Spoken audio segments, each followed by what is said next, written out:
Looking back on the nearly 10 years of marriage Emily and I had shared, I always thought we were the kind of couple that could weather anything. We met during our college years. She was a bright, ambitious undergrad with a passion for literature, and I was a med student, buried in books but captivated by her energy and charm. From the start, we balanced each other. She brought warmth and spontaneity into my otherwise structured life, while I gave her stability and a shoulder to lean on. By the time we hit our late 30s, life had settled into a comfortable routine. We lived in a modest but elegant two-bedroom apartment in downtown Chicago, close to both of our workplaces. The apartment was a reflection of us, a mix of her artistic sensibility and my practical nature. Shelves lined with books and framed photos from our travels gave the space character, while the sleek, modern furniture kept it functional. I worked long hours as a general surgeon, often spending late nights at the hospital. It was demanding, but I took pride in my career. Emily, on the other hand, had built a name for herself as an assistant professor at the local university, specializing in Renaissance literature. She loved her work, and her eyes would light up whenever she spoke about her students or her latest research. Despite our busy schedules, we made time for each other. Friday nights were sacred, reserved for takeout and Netflix, where we'd unwind together after a long week. Weekends were often spent at farmers markets, art galleries, or exploring new restaurants in the city. Life wasn't perfect, but it was ours, and I thought we were happy. Over the years, we developed our quirks and habits as a couple. I was the one who always remembered the little things, birthdays, anniversaries, even the day we adopted our dog, Baxter. Emily, on the other hand, was more spontaneous, often surprising me with small gestures, a handwritten note tucked into my lunch bag, or a new book she thought I'd like. It was a dynamic that worked well for us, or so I thought. But as we approached our 10th wedding anniversary, I started to notice small changes. Emily seemed more distracted than usual, her mind elsewhere even when we were together. I chalked it up to stress from work. After all, she'd recently taken on a heavier teaching load and had been working on a major paper she hoped to present at a conference.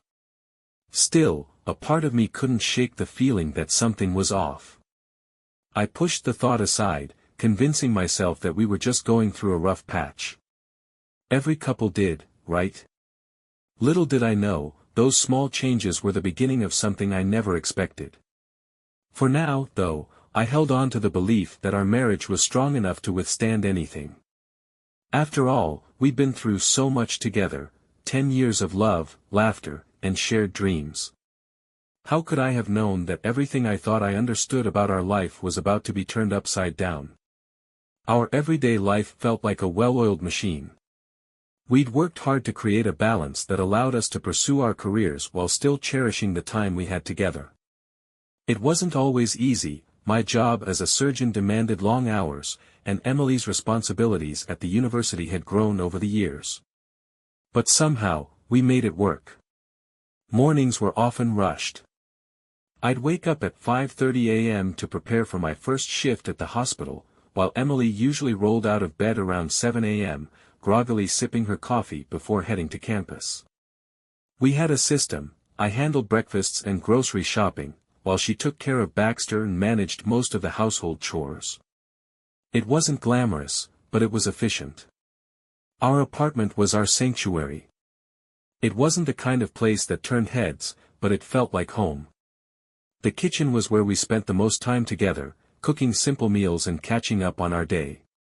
The walls were painted in warm, earthy tones, and Emily's knack for decorating made the place feel cozy yet stylish.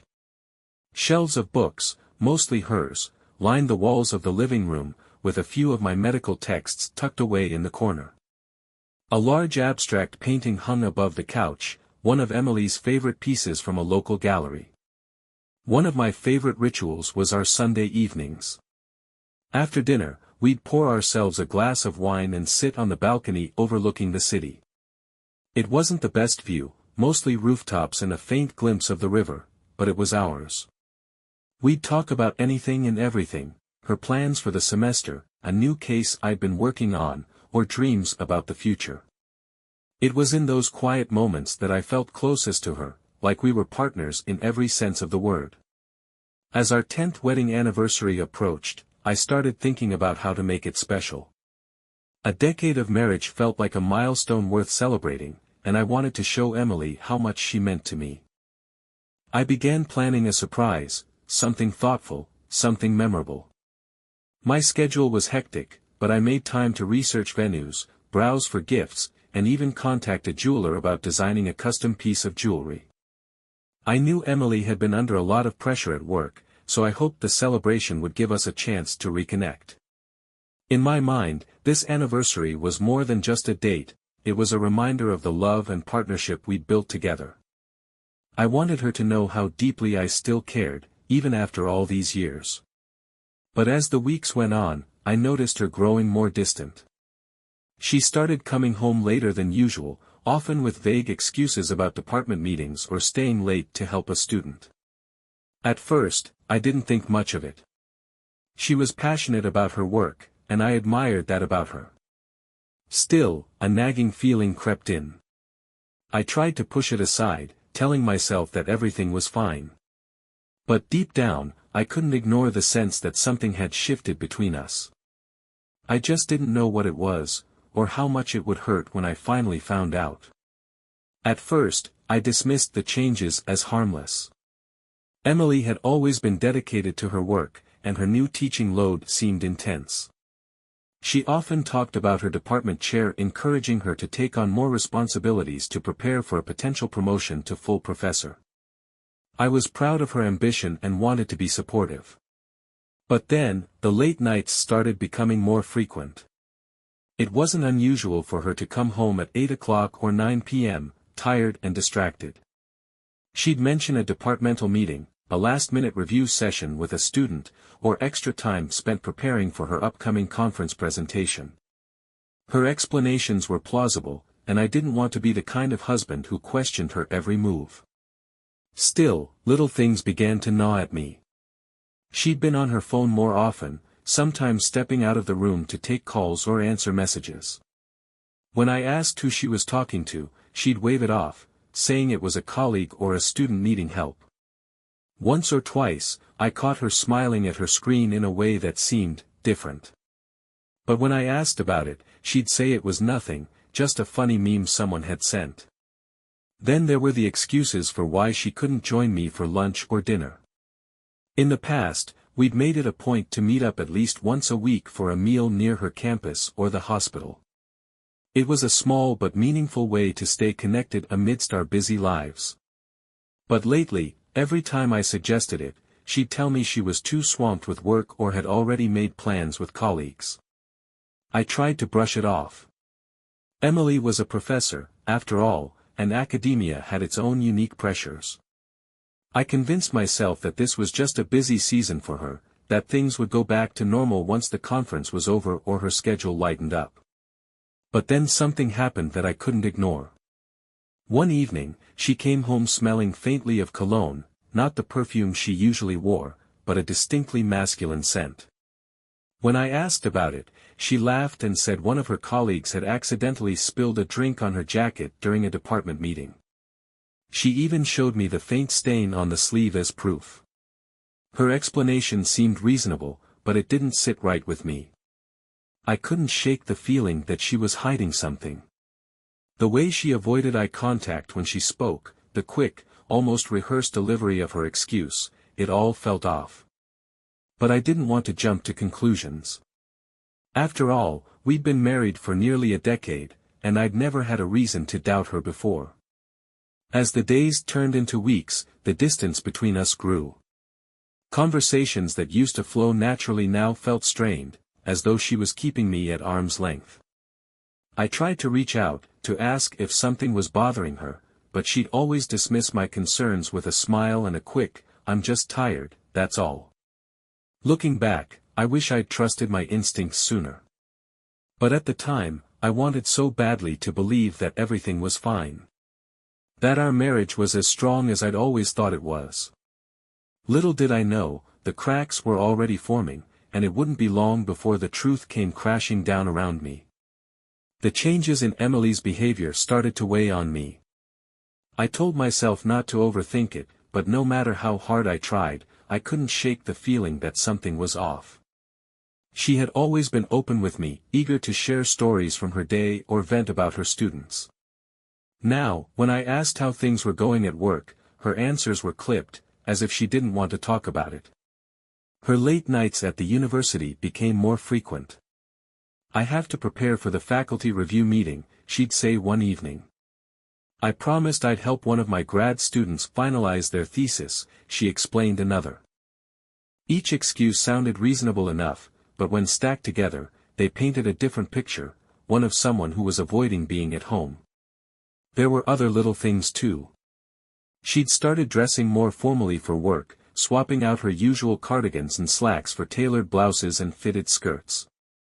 When I complimented her on her new wardrobe, she smiled and said, "I just want to look professional. First impressions matter in academia." I wanted to believe her. I really did. But her answers felt hollow, like she was saying what I wanted to hear instead of the truth. Then there were the missed dinners. We'd always made it a point to eat together whenever we could, even if it was just a quick meal. But lately, Emily was either too busy or too distracted. One night, I prepared her favorite dish, chicken marsala, and waited for her to come home. She'd promised to be back by 7:30, but 8 o'clock came and went with no sign of her. When she finally walked through the door at 9 o'clock, she looked startled to see me waiting. "Oh," she said, setting her bag down. "I didn't realize you'd be up. I thought you'd already eaten." Her tone was casual, but something about it stung. "I made dinner," I said, gesturing to the untouched table. "You said you'd be home by 7:30. She glanced at the clock, her expression a mix of guilt and frustration.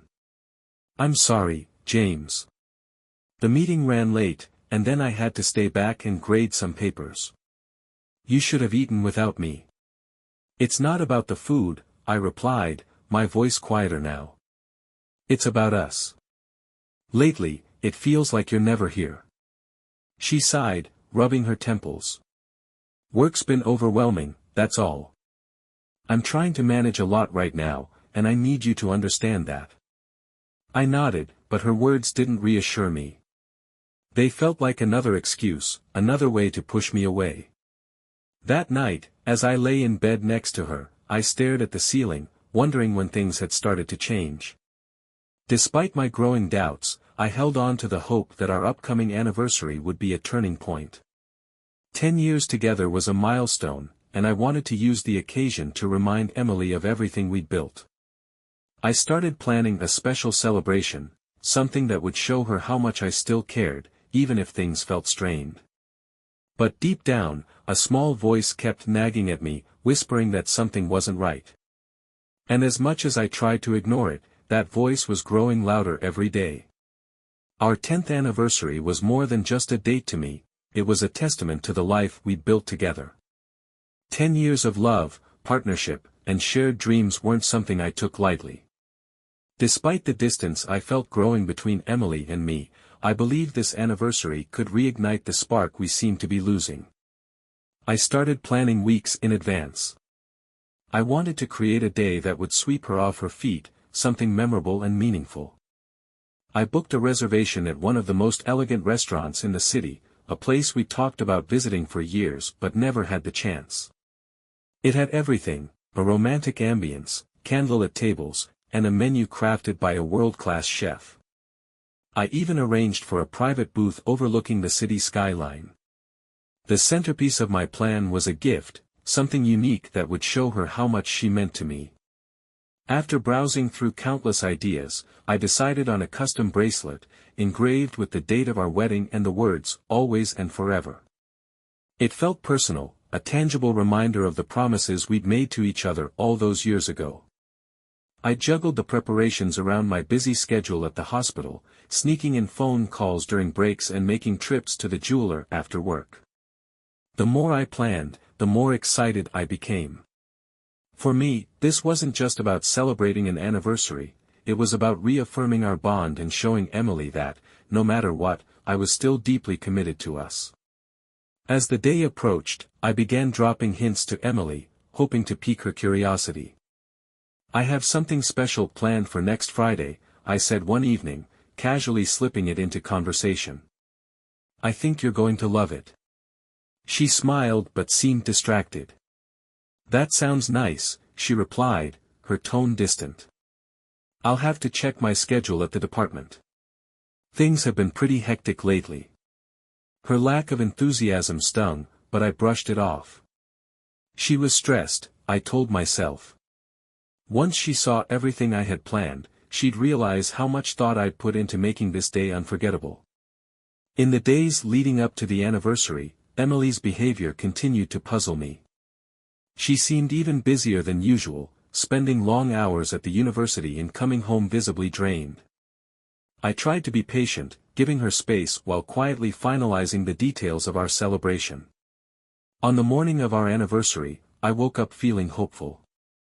I left a small note on her pillow before heading to work, something sweet to start her day: "Happy 10th anniversary, Emily. Can't wait to celebrate tonight. Love always, James." I imagined her reading it, smiling to herself, maybe even texting me a thank you. But as the hours passed, my excitement was tempered by a growing sense of unease. She hadn't mentioned our anniversary at all in the past few days, and I couldn't shake the feeling that it wasn't as important to her as it was to me. Still, I held on to my optimism. This was our day, and I was determined to make it perfect. Little did I know, the perfect day I had envisioned was about to take a turn I could never have anticipated. The day had been busy at the hospital, but through the rush of surgeries and consultations, I couldn't stop thinking about the evening ahead. I'd arranged everything to perfection: the restaurant reservation, the bracelet neatly wrapped in a velvet box, and a bouquet of Emily's favorite lilies waiting at home. For me, this wasn't just an anniversary, it was a way to show her that despite the distance that had crept between us, my love and commitment remained as strong as ever. When I finally clocked out, I was exhausted but excited. I stopped by our apartment first to change into the tailored suit Emily had always complimented. As I adjusted my tie in the mirror, I pictured the look on her face when she saw the gift, the restaurant, and all the thought I'd poured into the evening. But when I stepped into the apartment, a strange feeling settled over me. The lights were off, and the space was eerily quiet. Normally, Emily would have left a lamp or two on, especially when she knew I'd be coming home before her. "Emily?" I called out, setting the bouquet on the counter. No response. I checked my phone, wondering if she'd sent a text while I was busy at work. Nothing. No missed calls, no messages, nothing to indicate she was running late or had remembered the significance of the day at all. As the minutes ticked by, my anticipation began to curdle into anxiety. By 7:30 p.m., the time we were supposed to be sitting down at the restaurant, there was still no sign of her. I called her phone, but it went straight to voicemail. I sat on the couch, staring at the bouquet and the small gift box on the coffee table, a sinking feeling growing in the pit of my stomach. This wasn't like Emily.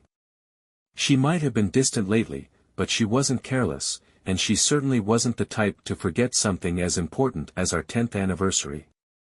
Or was she? Around 8:15 p.m., I heard the jingle of keys in the door. Emily walked in, balancing a stack of papers and her tote bag on one arm. She froze when she saw me sitting there, dressed for the occasion, with the flowers and gift clearly visible. "Oh," she said, her voice faltering. "What's all this?" My heart sank. Her tone wasn't surprised in the way I'd hoped, it was confused, as if she had no idea what was going on. "It's our anniversary, Emily," I said, my voice strained. "Our 10th anniversary. I made plans for us tonight. Where have you been?" Her eyes widened, a mix of shock and guilt flashing across her face. "Oh my God, James. I completely forgot. I'm so sorry. I've been so caught up with work and," her voice trailed off, and she fumbled for an explanation. "You forgot." I repeated, struggling to keep my composure. "Emily, this isn't just any day. It's 10 years. 10 years of us." She set her things down, taking a step toward me, her hands outstretched in an attempt to console me. I know. I've been so overwhelmed lately. I didn't mean to forget. Can we reschedule? We can celebrate this weekend." "Reschedule?" I snapped, the frustration bubbling to the surface. "Do you even care about this marriage anymore? About us?" Her face fell, and for a moment, I thought she might break down. But then something in her expression changed, she looked almost defensive. "James, I've been working so hard. I've been under so much pressure at the department. Can't you understand that?" I didn't respond. I couldn't. The weight of her words, the excuses, and the growing distance between us all pressed down on me at once. As I stared at her, a thought crept into my mind, a question I'd been avoiding for weeks.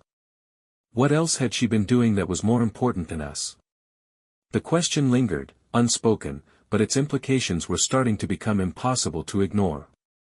Emily's apology that night felt hollow, a hastily assembled excuse meant to deflect rather than address the growing chasm between us.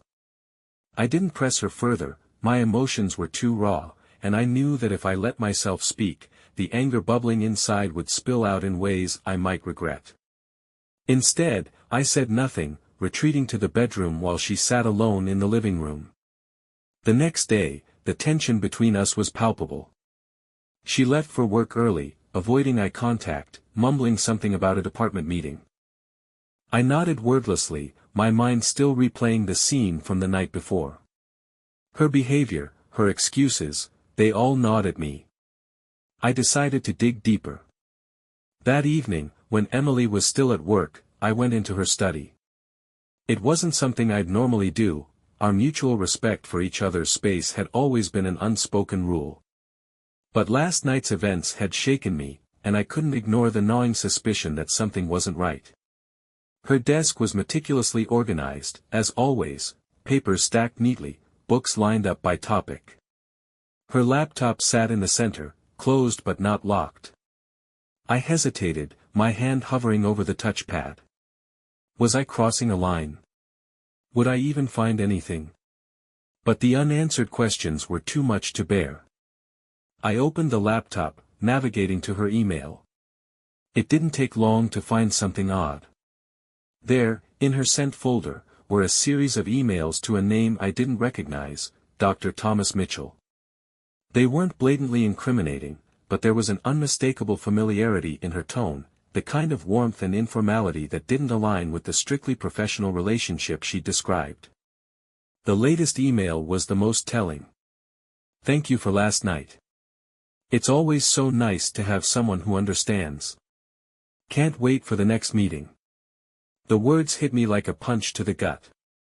My heart raced as I stared at the screen, rereading the message over and over, hoping I'd somehow misunderstood. But the implications were clear. Who was this man? What had happened last night? And how long had this been going on? I closed the laptop and stepped back, my mind spinning. Emily's late nights, her vague excuses, her growing distance, all of it suddenly made sense. This wasn't just a case of her being too busy or forgetting our anniversary. This was something much bigger, something that cut deeper than I could have imagined. When Emily came home that evening, I confronted her. "Who's Thomas Mitchell?" I asked, my voice steady but laced with tension. She froze, the color draining from her face. "What? Why are you asking about him? Don't play dumb, Emily. I saw your emails. Thank you for last night. What exactly are you thanking him for?" Her lips parted as if to respond, but no words came out. The silence between us stretched into a heavy, suffocating pause. Finally, she spoke, her voice barely above a whisper. "James, it's not what you think." I laughed bitterly, shaking my head. Not what I think. Then tell me, Emily. What is it? Because from where I'm standing, it looks like my wife has been meeting another man behind my back. Tears welled in her eyes, but I didn't feel any sympathy. Not this time. It wasn't supposed to mean anything, she said, her voice cracking. We've been so distant, and I've been feeling so lost, and he was just there. Her words were like knives, each one cutting deeper than the last. I didn't want to hear more, but I needed to know. How long? I asked, my voice hollow. How long has this been going on? She hesitated, looking away. A few months, she admitted. But I swear, James, I didn't mean for it to happen. It just happened, I interrupted, finishing the sentence for her. That's the best you can come up with? I stood there, staring at the woman I thought I knew, the woman I'd spent a decade building a life with. In that moment, everything felt like a lie. The weight of her betrayal was crushing, and for the first time, I wasn't sure if we could ever recover from it. That night, after Emily admitted the affair, I didn't know how to process what I was feeling. My emotions were a chaotic mess, anger, heartbreak, humiliation, and disbelief all crashing into each other like waves in a storm. I left the apartment without saying another word. I needed air, space, anything to escape the suffocating reality of what I'd just learned. I wandered aimlessly through the city, the sounds of traffic and distant chatter blending into a dull hum in the background. My mind kept replaying her words, it wasn't supposed to mean anything. I didn't mean for it to happen. But how could something like this just happen? It wasn't a mistake or an accident, it was a choice. A series of choices that she had made, knowing full well the consequences. I found myself at a small park near the river, one of the places Emily and I used to visit when we first started dating. Back then, everything had felt so simple. We'd sit on the benches, talking for hours about our dreams and plans for the future. Those memories felt like a cruel mockery now, reminders of a life that no longer existed. When I finally returned to the apartment, it was past midnight. The lights were off, but I knew Emily was awake. She was sitting in the dark on the couch, her silhouette barely visible against the glow of the city lights outside. I didn't think you'd come back, she said quietly, her voice heavy with guilt. I almost didn't, I replied, my tone flat. She turned to look at me, her eyes red and swollen from crying. James, I'm so sorry. I never wanted to hurt you. I don't even know how to explain what I was thinking. Don't, I cut her off, holding up a hand. Don't try to justify it. Don't tell me you were feeling lost, or that it didn't mean anything. You knew exactly what you were doing, Emily. You chose this. Her tears started again, but I couldn't bring myself to comfort her. Not this time. I need you to tell me everything, I said, my voice cold. No more lies. No more half-truths. I want the whole story. She hesitated, and for a moment, I thought she might refuse. But then she nodded, wiping her face with trembling hands. It started a few months ago, she began, her voice barely audible. Thomas is the department chair. We worked closely on a research project, and I don't know. One day, we went out for coffee after a meeting, and things just escalated from there. It wasn't planned, James. I swear, I never intended for it to go this far. How far did it go? I asked bluntly, though I wasn't sure I wanted to know the answer. Her silence was answer enough. Was it physical? I pressed, my heart pounding. She nodded, her face crumpling as she started sobbing again. Yes, she whispered. But it wasn't about him, James. It was never about him. I felt like we were drifting apart, and I didn't know how to fix it. Her words felt like a slap in the face. So your solution was to betray me? To run to someone else instead of talking to me? Do you have any idea what you've done, Emily? What you've destroyed? She tried to reach for my hand, but I stepped back, the distance between us feeling insurmountable. I don't know if I can ever forgive this, I said, my voice breaking. You didn't just betray me, you destroyed the trust we built over 10 years. And I don't know if we can come back from that. Her sobs filled the silence, but I couldn't bring myself to look at her. That night, I slept on the couch, unable to bear being near her. As I lay there, staring at the ceiling, the weight of her betrayal settled over me like a crushing burden. In my heart, I knew that things would never be the same again. The days that followed were some of the hardest I've ever endured. Emily seemed desperate to fix things, to convince me that what she'd done didn't have to mean the end of our marriage. But every time she tried to talk to me, her words felt hollow, like someone trying to patch a sinking ship with tape. James, please, she'd say, her voice breaking. I know I messed up, but I love you. I'll do anything to make this right. But how could she make it right?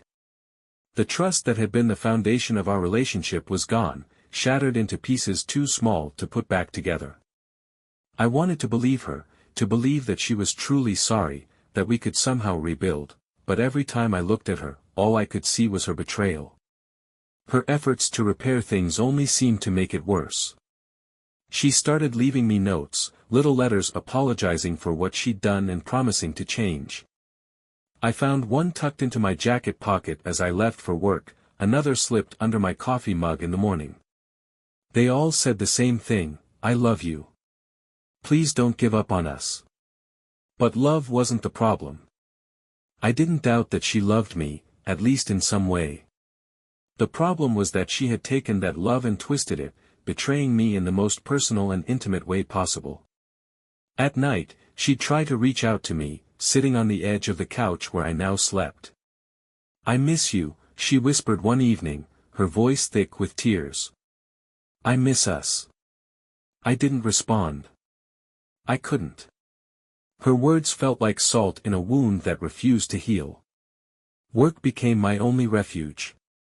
I started picking up extra shifts at the hospital, volunteering for the most grueling assignments just to keep myself busy.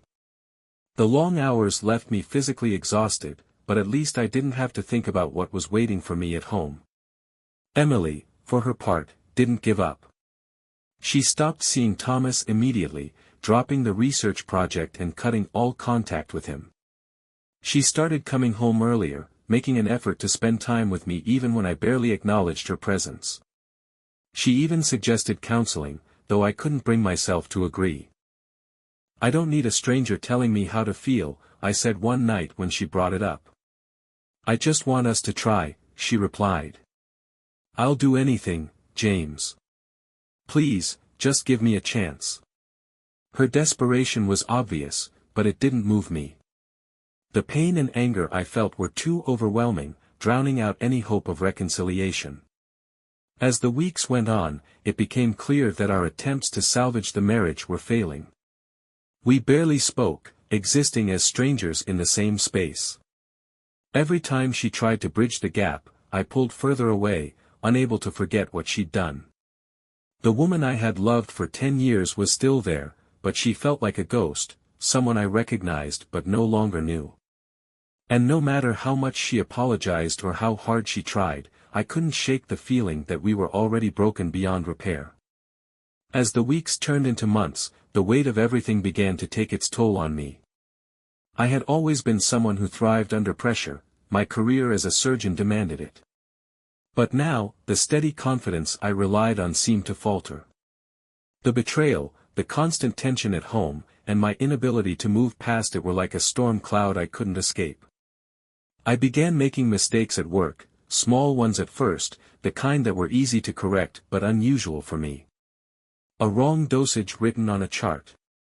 Forgetting to sign off on a patient's post-op instructions. Nothing catastrophic, but enough to draw concerned glances from my colleagues. James, you okay? Dr. Patel, one of my closest friends at the hospital, asked one day after I'd forgotten to prep for a procedure. I'm fine, I replied, brushing him off. Just tired. But I wasn't fine. The truth was, I hadn't slept well in months.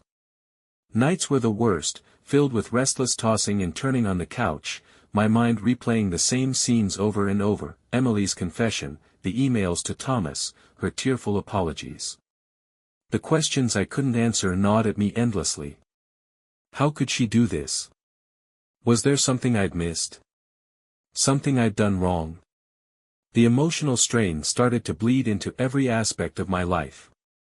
I found it harder to focus, harder to summon the energy I needed to be the kind of doctor my patients deserved. I began avoiding my coworkers, eating lunch alone in my office and leaving as soon as my shifts were over. At home, things were no better. Emily had stopped trying to talk to me, likely realizing that every conversation ended in the same way, with me shutting her out. The silence between us grew heavier, a constant reminder of the gulf her actions had created. Then came the day I couldn't keep it together anymore. It was a routine surgery, one I'd performed dozens of times before.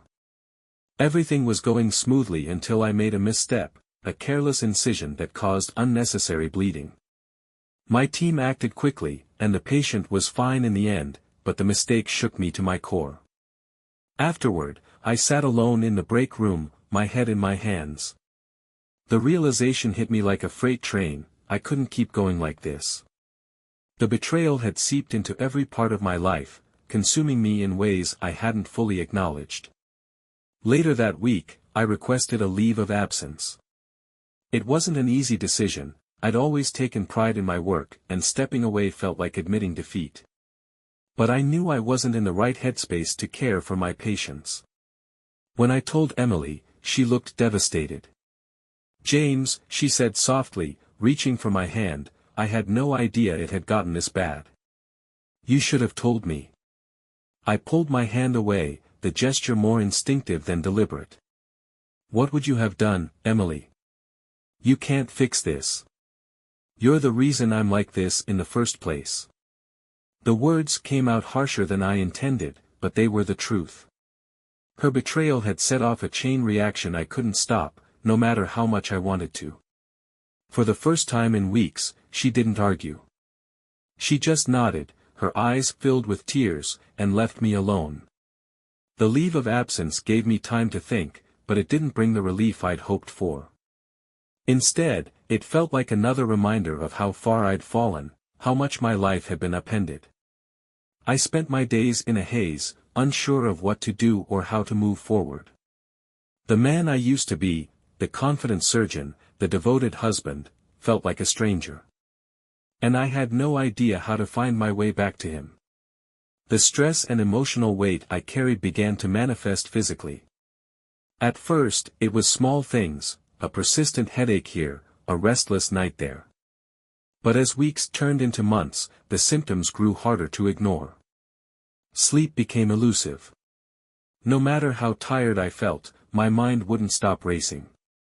I'd close my eyes and see flashes of Emily's tearful face or imagine the conversations she must have had with Thomas. I tried everything, reading until my eyes burned, listening to calming music, even over-the-counter sleep aids, but nothing worked. The most I could manage was a few hours of fitful rest, and it left me dragging through the days in a fog. My appetite vanished as well. I'd force myself to eat something small, toast, a piece of fruit, but it felt like a chore. Even when Emily cooked, her efforts to reconnect through shared meals fell flat. I barely touched my plate, and she'd sit across from me in silence, her eyes filled with worry. The weight loss came quickly. My suits began to hang off me, my face grew gaunt, and dark circles etched themselves under my eyes. People started noticing. Mike, one of the nurses I worked with before my leave, called to check in. "You okay, James? You don't sound like yourself," he said. "I'm fine," I lied, the words automatic. "Just trying to take it easy." But I wasn't fine. My body felt like it was betraying me, shutting down under the strain of everything I was carrying. I started getting chest pains, sharp, sudden jabs that would leave me clutching my side. The first time it happened, I dismissed it as stress. The second time, I started to worry. By the third, Emily noticed. "You need to see someone," she said firmly, standing over me as I sat hunched on the couch, catching my breath after another episode. "This isn't normal, James. Why do you care?" I snapped, the bitterness in my voice surprising even me. "You're the one who broke me in the first place." Her face crumpled, but she didn't back down. "Because I love you," she said quietly. "And I can't stand to see you like this." I wanted to tell her to leave me alone, to let me wallow in my misery. But deep down, I knew she was right. My body was screaming at me to get help, and if I ignored it, I'd end up in worse shape than I already was. Reluctantly, I made an appointment with my primary care physician. The visit was sobering. The doctor ran a series of tests and found nothing immediately alarming, but he didn't mince words about the toll my stress was taking on me. "Your blood pressure is elevated, and your weight loss is concerning," he said, flipping through his notes. "But what worries me most is your mental state. You can't keep running yourself into the ground like this, James." "I know," I muttered, though I wasn't sure I believed it. He recommended rest, a balanced diet, and stress management techniques. He also suggested therapy, which I declined. The idea of opening up to a stranger felt like another layer of vulnerability I wasn't ready for. When I got home, Emily was waiting for me. She'd started doing that more often lately, cutting back her hours at the university so she could be around. "What did the doctor say?" she asked, her voice tentative. "Nothing I didn't already know," I replied, brushing past her. But the truth was, the visit had shaken me. I wasn't just emotionally broken, I was physically falling apart. And for the first time, I began to wonder if I could survive this spiral, or if it would consume me entirely. Emily's concern for me seemed to intensify after the doctor's visit. It was as if seeing me so visibly unwell reminded her of the damage she'd caused, or maybe she simply couldn't bear the guilt anymore. Whatever her reasons, she started trying harder to repair what was left of our relationship, though I wasn't sure there was anything left to save. She began taking on responsibilities that she'd once left to me. Grocery shopping, cooking, cleaning, things I'd always done because of her busy schedule, suddenly became her domain. She prepared my favorite meals, even though I barely touched them. She rearranged the living room to make it cozier, lighting candles in the evenings and turning on soft music to create an atmosphere of comfort I could no longer feel. Most notably, she started coming to my follow-up appointments, sitting quietly in the corner of the exam room while the doctor asked me about my symptoms. At first, I resented her presence. Her actions felt like an attempt to insert herself into my healing process, to force me to see that she still cared. But over time, her persistence began to chip away at my defenses.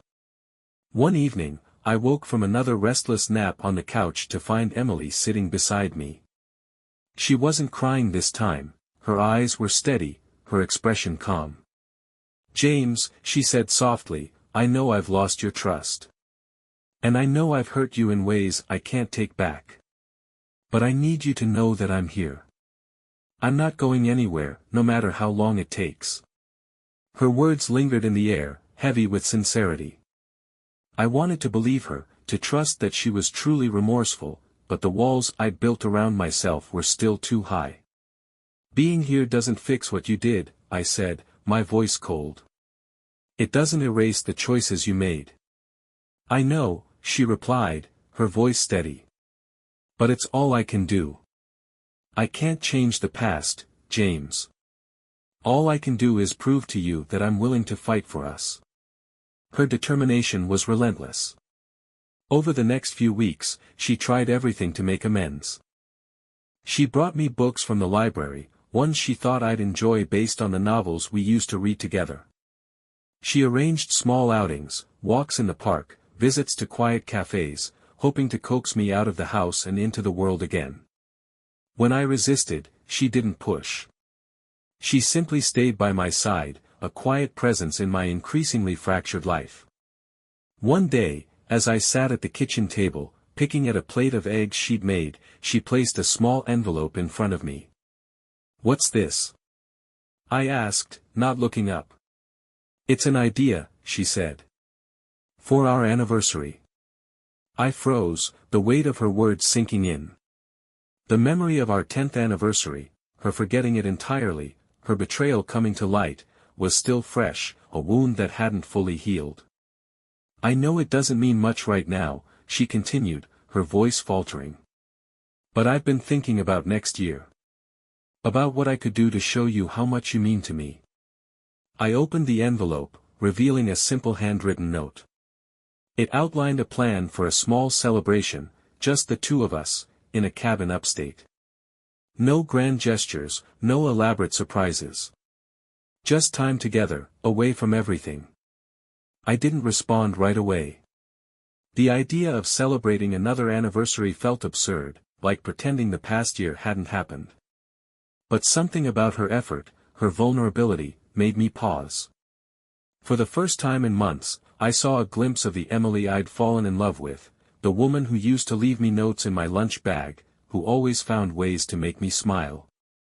It wasn't forgiveness, not yet. But it was the first flicker of something I hadn't felt in a long time, hope. In the weeks following Emily's heartfelt gesture, something began to shift between us. It wasn't an immediate fix, nor was it a sweeping change that erased the pain of the past year. But it was a beginning, a tentative, fragile step toward healing. Her efforts to make amends didn't waver. She continued to prioritize my well-being, from cooking meals I could barely bring myself to eat to gently encouraging me to take short walks around the neighborhood. She even started visiting Baxter's grave with me, a ritual I'd kept private since losing him months earlier. One evening, as we stood silently at the small stone marker we'd placed for him in a nearby park, Emily broke the quiet. "I think about him a lot," she said softly. "About how happy he made us." I nodded, my throat tightening. He was the best part of our mornings. For a moment, the shared memory seemed to bridge the distance between us. It wasn't forgiveness, but it was connection, something I hadn't allowed myself to feel for so long. Despite my reluctance, I eventually agreed to her proposal for our next anniversary. It wasn't about pretending things were back to normal, it was about seeing if we could still find a reason to celebrate what we once had. I didn't trust her completely, not yet, but I decided to give her the chance to show me she was serious about rebuilding what we'd lost. As the months passed, I focused on recovering not just physically but emotionally. I started eating more regularly and even ventured back to the hospital for short, supervised shifts. The work wasn't easy, but it reminded me of who I used to be, someone capable, someone who thrived under pressure. Emily's support never wavered. She drove me to appointments, waited outside exam rooms, and listened patiently when I needed to vent. She didn't press me to talk about the affair or push for answers about where we stood. Instead, she simply showed up, day after day, proving through her actions that she was committed to making things right. One night, as we sat together on the couch, a space I'd avoided for so long, Emily handed me a small, wrapped gift. "What's this?" I asked, raising an eyebrow. "Open it," she said, her voice tentative. Inside was a photo book, filled with pictures from our 10 years together. Trips we'd taken, holidays spent with family, candid shots from our early dating days. On the last page, she'd written a simple message. "I know I hurt you, and I can never undo that. But I'm still here. I'm still fighting for us. And I hope one day, you'll see how much you mean to me." Her words hit me harder than I expected. For the first time in months, I felt a flicker of something I hadn't allowed myself to feel, forgiveness. It wasn't complete, and it didn't erase the hurt, but it was a start. As our 11th anniversary approached, Emily took charge of the planning. She arranged the cabin getaway she'd proposed months earlier, carefully organizing every detail without my input. It was her way of showing me that she still cared, that she still believed in us, even after everything that had happened. When the day finally arrived, we packed our bags and drove upstate together. The cabin was small but cozy, nestled in a quiet clearing surrounded by trees.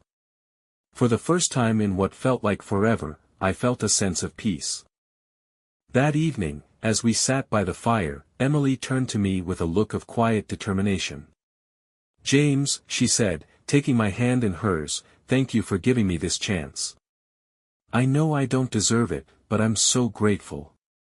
I'll spend the rest of my life proving to you that I'm still the woman you fell in love with." Her words lingered in the air, heavy with sincerity. And for the first time, I allowed myself to believe that maybe, just maybe, we could find our way back to each other. Our 11th anniversary was unlike any we'd shared before. It wasn't lavish or grand, but it was heartfelt, a quiet celebration of second chances. Emily had thought of everything, from the candles on the dining table to the playlist of songs we'd loved in the early years of our marriage. The cabin felt like a world away from the chaos we'd left behind. Outside, the cool autumn breeze rustled through the trees, carrying the faint scent of pine and damp earth. Inside, the fire crackled softly, filling the space with warmth and light. It was simple, but it was enough. After dinner, Emily handed me a small, wrapped gift. My chest tightened as I opened it, unsure of what to expect. Inside was a journal, its leather cover embossed with my initials. "I thought maybe it could help," she said, her voice soft. "For the days when it's hard to talk, or when you just need a place to put everything you're feeling." Her thoughtfulness caught me off guard. I ran my fingers over the smooth leather, a lump forming in my throat. "Thank you," I managed, my voice thick with emotion. We spent the rest of the evening talking, really talking, for the first time in what felt like years. Emily shared how she'd felt in the months leading up to the affair, how she'd let her insecurities and stress drive her to make choices she regretted every day. "I don't expect you to understand," she said, her voice trembling. "But I need you to know how sorry I am. Not just for what I did, but for how I let it hurt you. You didn't deserve any of it." Her vulnerability left me speechless. For so long, I'd carried the pain of her betrayal like a shield, using it to keep her at a distance. But in that moment, I saw the depth of her remorse, and it was impossible to ignore. "I'm not the same person I was before all this," I admitted. "I don't know if I'll ever be. But I want to try. For us." Her eyes filled with tears, and she reached for my hand, squeezing it tightly. "That's all I could ever ask for," she whispered. The rest of the weekend felt like a reset, a chance to rebuild the foundation of our marriage. We went for long walks in the woods, cooked breakfast together in the tiny kitchen, and sat on the porch watching the sun dip below the horizon. For the first time in years, I felt a glimmer of hope. It wasn't the blind optimism I'd once had, too much had happened for that, but it was enough to remind me why I'd fallen in love with Emily in the first place. When we returned home, things didn't magically fall into place. There were still moments of doubt, still nights when the weight of everything threatened to pull me under. But there were also moments of connection, of quiet gestures that spoke louder than words. Emily continued to show me through her actions that she was committed to making things right. She organized her schedule to ensure she had more time at home, and she set boundaries at work to avoid falling into the same patterns that had driven us apart. I, too, began to put in the work. I started journaling, pouring my thoughts onto the pages of the leather-bound book she'd given me. It wasn't easy, but it helped me sort through the tangled mess of emotions I'd carried for so long. With time, the cracks in our marriage began to heal. They didn't disappear entirely, but they no longer felt insurmountable. We were still a work in progress, but for the first time, I believed we had a future worth fighting for. Looking back on everything, it's hard to believe how far we've come. A year ago, I was convinced my marriage was over, shattered beyond repair. The betrayal had cut so deeply that I didn't think I could ever forgive Emily, let alone find a way to rebuild the life we had shared. But here we are, a year later, still standing. The journey wasn't easy, and it wasn't pretty. There were moments when the pain felt too much to bear, when the anger and distrust threatened to consume me. I had to face parts of myself I wasn't proud of, the resentment, the bitterness, the fear of vulnerability. And Emily had to confront her own flaws, owning up to her choices and working tirelessly to prove that she was worthy of a second chance. If there's one thing this experience has taught me, it's that love isn't always enough. Love alone can't fix what's broken or undo the damage caused by betrayal. What matters is the effort, the willingness to fight for each other even when it feels impossible. Emily and I are still rebuilding, and I don't think the scars of what happened will ever fully fade. But that's okay. Those scars are a reminder of what we've been through and how far we've come. They're a testament to our resilience and the strength it takes to keep moving forward. To anyone who might find themselves in a similar situation, would say this: healing takes time. It's not a straight path, and it's not something you can rush. Trust has to be earned, and forgiveness has to come from a place of genuine understanding, not just for the other person, but for yourself. I'm not the same man I was before Emily's betrayal, and she's not the same woman. But in a way, that's a good thing. We've grown, learned, and become more honest with each other than we ever were before. On our most recent anniversary, the one I didn't think we'd ever celebrate, Emily said something that stuck with me. "I don't want us to forget what happened, James. I want us to remember it, so we never let it happen again." Her words hit me deeply, because they spoke to the truth of our journey. What we went through wasn't something to be swept under the rug or ignored. It was a part of our story, one that would always be with us. But it didn't define us. Now, as we move forward, I feel a cautious sense of hope. It's not blind optimism, and it's not without its struggles. But it's real, and it's enough to remind me that even in the darkest moments, there's a chance for light. The moral of the story? Relationships are fragile, and trust is precious. Once it's broken, it takes extraordinary effort to rebuild. But if both people are willing to put in the work, if they're truly committed to growth, honesty, and accountability, it's possible to come out stronger on the other side. We're proof of that. And while our story isn't perfect, it's ours. And for now, that's enough.